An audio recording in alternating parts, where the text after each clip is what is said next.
In last week's cast, I got to spoil ARH8's Shin Hati, and there was lots of speculation, of course, about how would she fit with Baylan. Well, on Monday morning, guess what I got in my inbox from the ARH team? That's right, the second half to the piece of the puzzle, Baylan Skoll. A huge shout out to our channel members for supporting what we do here. If you want to get involved with the channel and the Dice Commando community, please consider joining as a channel member. Remember, these videos are only possible with your support. You can show that support with a like, a subscribe, and by leaving us a comment and sharing your feedback. Community first, and go Commando. Hey there, my Star Wars Destiny friends. Welcome back to Dice Commando and the Commando cast. Thanks for checking in here on your super special Destiny Friday, because that's right, we have back-to-back spoiler week. That's right, I did not think this was going to happen. So yes, as I mentioned, Shin Hati last week, really interesting character. But we knew, we suspected, highly suspected, that there was going to be a Baylan. The question was, will he be a 19-point character? Will he be an 18 with a plot? And today, we have the answer.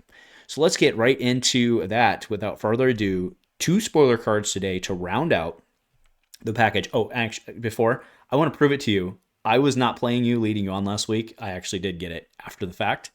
So, again, thanks to the ARH team. This is super special to get 2 of them back to back. All right, but here we go. Baylan Skoll, seeking higher power. So he's a 14-18 with 14 health. Okay, 14 health, which, you know, it could be higher. I think it's probably right once we get into reading this bad boy. Okay, so 3 melee, 2 focus, 2 shield, a resource, and a blank. Character Jedi leader. Okay, so a bad dude with the Jedi trait. Seen that before, but it makes sense here. Resilience, right? After you resolve this die showing damage, you may turn an opponent's character die to any side. Which is pretty good. Power action, resolve this die, then roll this die into your pool and resolve it if able, decreasing its value by 1, otherwise remove it. You get a free roll in. It's kind of a mini Black Chrysanthemum. Yeah, there we go. I said it right. Black Chrysanthemum. Remember that back from him. Cool character. Baylan looked real good. 14-18. I can't see look at those dice. I can't see. I mean, a 4-point die, fair enough, but that's like a good die. That's a real good die, right? Yeah. Oof. All right. So there we have the answer on the counterpart to Shin Hati. But remember, of course, Shin was, well, what was her price point? That's right. There's the plot. Okay, so Awaiting Fate's got both of them on there. Again, I'm a sucker for the canned stuff. Lay it out for me. I like it. So Awaiting Fate, 1-point villain blue plot. After the action phase begins, place 1 resource on this card. Okay, so that is a trigger tick up that you do have to keep track of. Okay. Action, set this plot aside and remove up to 3 resources from this plot to turn that many dice to side showing a blank, then gain 1 action, right? So to be clear, you would have the ability to do that, you know, with 1 if you needed it to. You do set the plot aside to do it though, so you're probably gonna try and get your ultimate out of it, right? So this is a 1 balance point in the whole shebang. Okay. Now, so let's go back to Baylan and just look at that second paragraph. Well, I guess the first one technically, if you don't count resilience. Okay. After you resolve this die showing damage, so 33% damage, you may turn an opponent's character die, very specifically character die, to any side. Okay. So now let's go back in the Wayback Machine here and look at, actually I'll leave it up and overlay it later. But let's look at Shin Hati. Okay, so Shin's 1-2 melee, but she's 8-11, fits perfectly into this. We already knew that. But the special, which she has a 33% chance of rolling, give a character 1 shield or deal indirect damage to an opponent equal to the number of dice in any pool showing a value of 0 to a maximum of 3. Okay, so you get very much Inquisitor vibes from this, and Baylan basically bounces off of her. Now, something I want to point out in the build around here, right? So they do work together in terms of the point value and the build around and all that. But Baylan looks like he very much can work on his own. Not that Shin can't, right? Shin is very, especially at that 8 point price range, she's very transposable into a lot of different builds. So I am not even going to begin to speculate on all the stuff she'll end up in. We're going to find her in places, I almost promise you.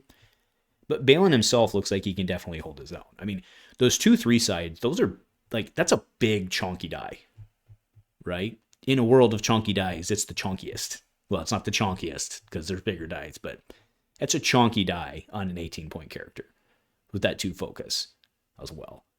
So that's very interesting to me. Okay, and then again, you look at him and Shin. There's no modifiers in play. That's, typically when you see like a big little, and that little's like in the range, you typically see like a base and a modifier or something like that. Now she just have the 1, which feels pretty bad. So maybe you'd prefer it to be 2 plus 2. I don't know.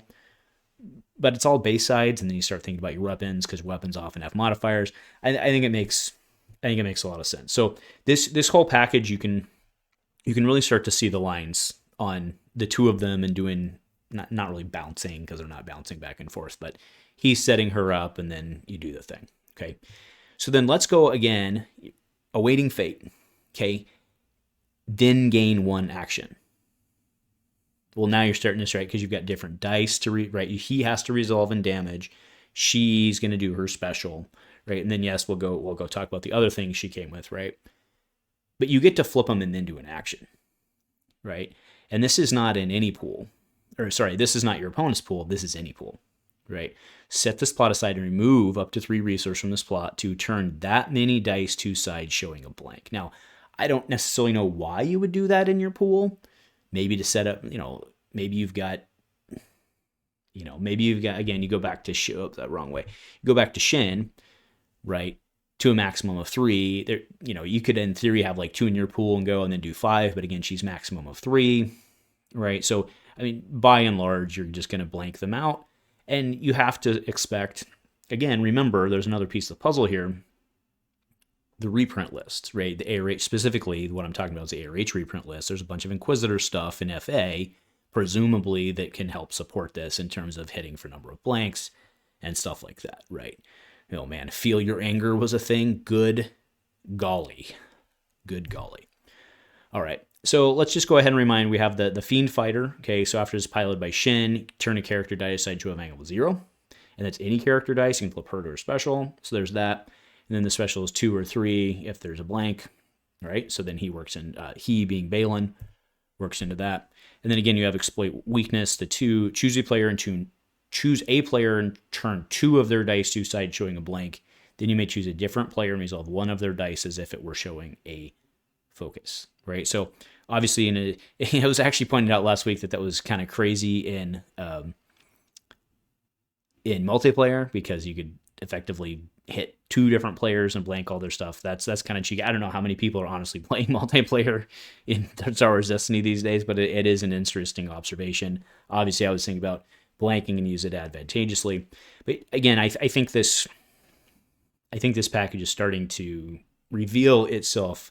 They will reveal themselves to us in time, right? I think it's starting to reveal itself to us. So let's go on back to the man. And also, I like the Silver Light too. I'm definitely keeping these 2 around. I put more time into these this week than I probably should have, but I'm happy with the results. So also, I like the art choice. I really like the art choice. It looks good.